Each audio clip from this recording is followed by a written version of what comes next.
Good morning from the Arctic North. All right. Nebraska. It feels like the Arctic. I think it's like a balmy 45 degrees. The wind is blowing. It is definitely the Arctic compared to what we had 2 days ago, where I got sunburned and wanted to be walking around in shorts. Anyway, I hope planting is going well for everybody, no matter what the weather, that you're still able to rock and roll and get things done.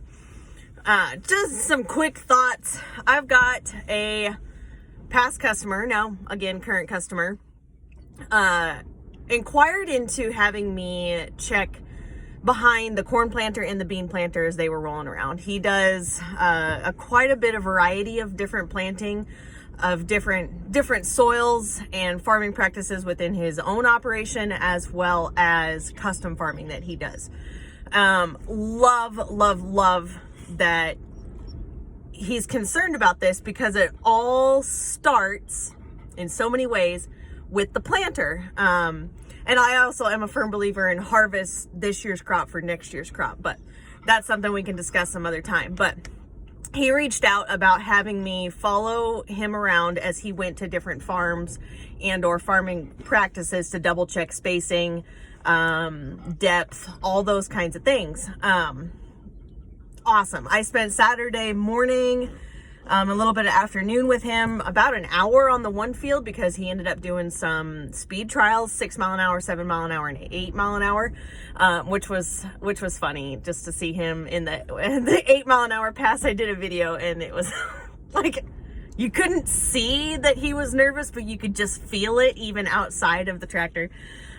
Just so funny. When we talked on the phone, he was laughing. He's like, yeah, I was going fast. But I love that this guy is concerned about that. A lot of times I get into situations when we start emerging, our crops start emerging, that all of a sudden we go, oh crap, our depth is off, or our spacing is off, or what is going on here. Granted, he's got the best technology on the planter and in the tractor that you can have, but you have to double check the technology. I have no problem with that. And like I said, I love that he's concerned about this. He's always kind of been concerned about it, but when we caught up 3 weeks ago, I said, if you want me to come and do some digs, I'd love to do that for you. I like digging in the dirt.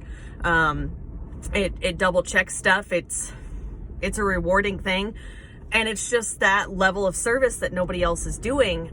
If you're going and you're concerned, but you don't want to stop and take the 10 minutes to dig your 12 rows or 16 or 24, whatever, 32, whatever you're running, find somebody that will, that's priceless. I mean, he's working on his outside passes right now.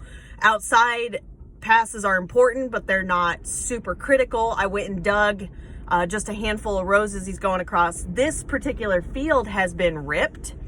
And it was kind of interesting. So I'm not gonna throw a lot of anything into it. As he was making his straight passes across the rip lines, when the planter would come into a rip spot, it's planting about 3 inches deep, but then he comes out of that rip line, so in between the two ripper shanks is 2 inches, which that's what he's wanting to plant. I'm curious to see which direction he's going to roll across this. I think he's going to go a little bit of a diagonal from the rip lines, which makes sense.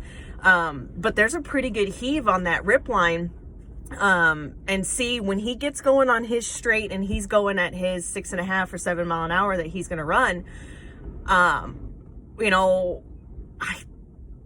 excited. It's going to be interesting to see how that planter handles that. And he's got the downforce.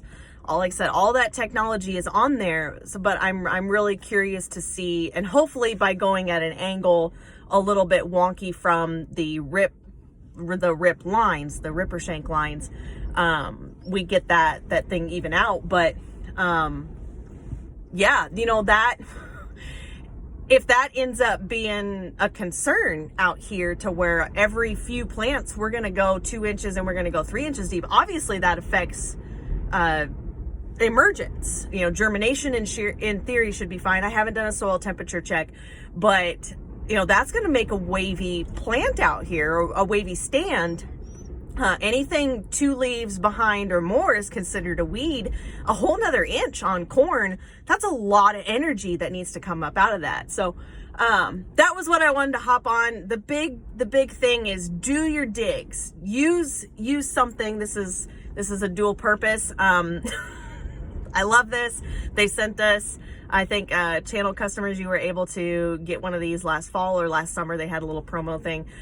Spray weeds at 4 inches tall or less, which that's a whole nother video that we could do. But it's got your measurements on here. Find something. I've got shovels that have the measurements on it so that you can, when you find the seed, you can do that. And then this, of course, doubles as a bottle opener, which I haven't used it as that. It works pretty good as a digger, this wider base, but it's metal. Get you one of these and then find somebody to run it. If it's your high school kid, or even a little kid can do this kind of thing. Get somebody back behind that planter, start checking a few random rows, and then if you're seeing an issue, go through all of them and find out what's going on. On Saturday, after I left this guy the first time, I went and found somebody else doing some soybeans, and we found some major issues on how that was floating and riding, and he was able to, at the start of the field, get the problem addressed so that the whole field isn't a disaster. Yes, 1 or 2 rounds or passes, and one round or a couple passes kind of sucks, but that's this big compared to this big. So that's my lesson of the day.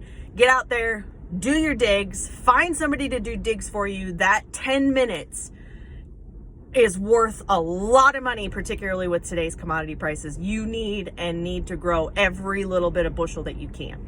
So plan ahead, get somebody out there to be doing that. And if I was closer, I'd come do it for you because I do enjoy it, but I got my own running around to do. I hope everybody has a great rest of your spring planting. Stay warm today and then cool the next time it warms up.